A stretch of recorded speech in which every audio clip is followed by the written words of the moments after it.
எல்லோருக்கும் வணக்கம். எல்லோரும் எப்படி இருக்கிறீங்க? எல்லோரும் ரொம்ப நல்லா இருக்கீங்கன்னு நினைக்கிறேன். நானும் இங்கே ரொம்ப நல்லா இருக்கிறேன்.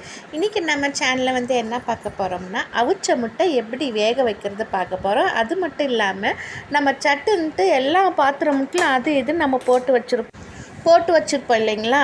ஆனால் சட்டுன்ட்டு அப்போ தான் கடாய்ங்களாம் கொஞ்சம் அந்த ஃப்ரீயாக உக்காந்துருக்குங்க. அப்போ அந்த கடாயை கூப்பிட்டு அந்த கடாயில் தண்ணியை ஊற்றி அடுப்பை பற்ற வச்சுட்டு அந்த தண்ணி லைட்டாக இந்த மாதிரி பொங்குன அப்புறம் கல்லுப்பு போட்டுருங்க. கல்லுப்பு இல்லைன்னா டேபிள் சால்ட்டு கூட போட்டுக்கலாம் நம்ம. அப்புறம் அந்த கல்லுப்பு போட்ட அப்புறம் நம்ம முட்டையை லைட்டாக இந்த மாதிரி கரண்டியில் இந்த மாதிரி ஓரத்தில் விட்டிங்கன்னா நம்மளோட முட்டை எதுவுமே உடையாமல் எதுவுமே கீறல் ஆகாமல் நம்மளுக்கு சூப்பராக கிடைக்கும். முட்டை வேகிறது பார்த்திங்கன்னா ஒரு 15 நிமிஷம் இல்லைன்னா மேக்ஸிமம் 17 இல்லைன்னா 20 நிமிஷம் எடுக்கும். சரிங்களா. ஓவராக நீங்கள் முட்டையை வேக வச்சிங்கன்னா அந்த முட்டை உள்ளே ரொம்ப ஹார்டாக இருக்கும் அந்த மஞ்சக்கருவு. அதனால டைமிங் பார்த்து நீங்கள் கரெக்டாக வேக வச்சு எடுத்துக்கோங்க. இப்போ எனக்கு கரெக்டாக 17 மினிட்ஸ் ஆகிருக்குது. சரிங்களா. இப்போ இந்த முட்டையை அடுப்பை ஆஃப் பண்ணிவிட்டு நல்லா ஐஸ் தண்ணி, அதாவது நார்மல் தண்ணி இருக்குதுங்களா, அந்த தண்ணியில் ஃபஸ்ட்டு எடுத்து வச்சுக்கலாம். பார்த்து ஸ்லோவாக எடுங்க.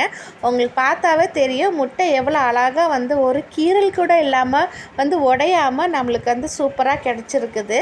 இப்போ இன்னும் தண்ணியை அப்படியே வைக்காமல் ஒரு 5 நிமிஷம் வச்சுக்கோங்க. சரிங்களா. ஒரு 5 இல்லைன்னா ஒரு 2 நிமிஷம் வச்சா போதும். அதுக்கப்புறம் இந்த தண்ணி நல்லா இந்த மாதிரி லைட்டாக இந்த மாதிரி சூடு போன அப்புறம் இந்த தண்ணியை மாற்றிட்டு வேறு நல்லா ஐஸ் வாட்டர் இருக்குதுங்களா, ஃப்ரிட்ஜில் வச்ச ஐஸ் வாட்டர், அந்த தண்ணியை ஊற்றிட்டு நம்ம சூப்பராக முட்டையை இப்போ உடைக்க போகிறோம். அந்த தண்ணியை ஊற்றி ஒரு 2-3 நிமிஷத்துக்கு வச்சுக்கோங்க. அதுக்கப்புறம் லைட்டாக ஒரு தட்டி இந்த மாதிரி எடுத்திங்கன்னா நம்மளோட அழகான உருட்டை முட்டை சூப்பராக நம்மளுக்கு கிடச்சிருச்சு. எதுவும் உடையாமல் கீரல் எதுவும் இல்லாமல் நம்மளுக்கு அழகாக முட்டை கிடச்சிருச்சு. பாருங்கள் எவ்வளோ சூப்பராக இருக்குதுன்ட்டு. இந்த முட்டை எதுவும் கீரல் இல்லாமல் அழகாக ரவுண்டாக அதே ஷேப்பில் நம்மளுக்கு கிடச்சிருக்குது. கரெக்டாக இதே மாதிரி நீங்கள் வீட்டில் ட்ரை பண்ணுங்க. இந்த வீடியோ பிகினர்ஸுக்கெலாம் எல்லாம் யூஸ்ஃபுல்லாக இருக்கும்னு நினைக்கிறேன். ட்ரை பண்ணி பார்த்து எனக்கு கண்டிப்பாக கமெண்ட்டில் சொல்லுங்கள். யாருமே என்கிட்ட கமெண்ட்டில் எதுவும் சொல்ல மாட்டேங்கிறீங்க. என்ன ஆச்சு, என்னோடய வீடியோ அவ்வளோவா பிடிக்கலிங்க, எதாவது சொல்லுங்கள். அப்போ தான் நான் என்னோடய வீடியோவில் நான் திருத்திக்கிறேன், நான் பார்க்குறேன். ஃப்ரெண்ட்ஸ், உங்களுக்கு இந்த வீடியோ பிடிச்சிச்சுன்னா ப்ளீஸ் என்னோடய வீடியோக்கு ஒரு சின்ன லைக் கொடுங்க. அதே மட்டும் இல்லாமல் என்னோடய சேனல் மறக்காமல் சப்ஸ்கிரைப் பண்ணிக்கோங்க. உங்களை நான் நெக்ஸ்ட் வீடியோவில் நான் பார்க்குறேன். தேங்க்யூ ஃபார் வாட்சிங் ஃப்ரெண்ட்ஸ். தேங்க்யூ.